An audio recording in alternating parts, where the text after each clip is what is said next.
সকলকে অনুরোধ করবো আমাদের আজকের অনুষ্ঠানে আপনারা যতক্ষণ আমাদের সাথে থাকবেন আমরা কিন্তু ঋদ্ধ হব আপনাদেরকে পেয়ে, আপনাদের উপস্থিতি। এখন কবিতার স্বরচিত কবিতার উচ্চারণে অংশুমান চক্রবর্তী, কবি সাংবাদিক অংশুমান চক্রবর্তী, সম্পাদক হবেন ছোট দাঁড়িয়ে সহ সম্পাদক। ধন্যবাদ নন্দিনী।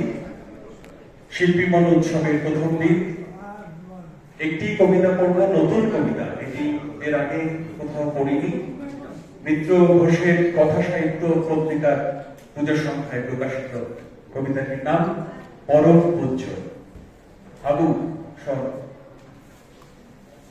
আমাকে অন্ধকারে ঠেলে দিয়ে আলোয় মিশে গেলেন যিনি, আজীবন তার স্তুতি গেয়েছি।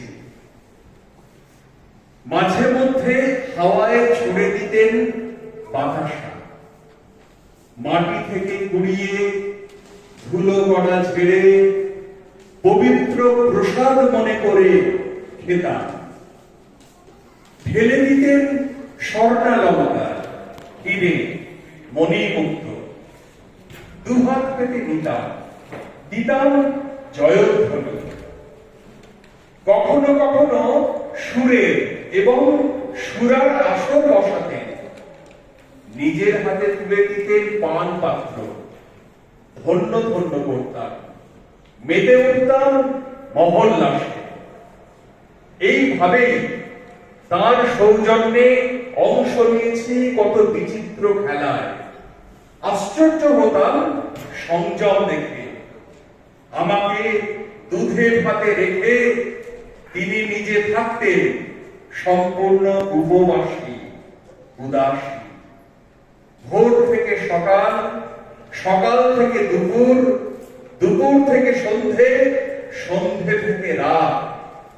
দেখতে দেখতে একদিন তলিয়ে গেলাম গভীর অন্ধকারে, নিজের অজান্তে। আর তিনি পরম পূজ্য ঈশ্বর আমাকে শূন্যে ঠেলে দিয়ে ধীরে ধীরে মিশে গেলেন নির্মল আলোয়, অপরাধ আনন্দে। যেতে যেতে একবারও পিছন ফিরে তাকালেন না। নমস্কার। চমৎকার একটি কবিতা।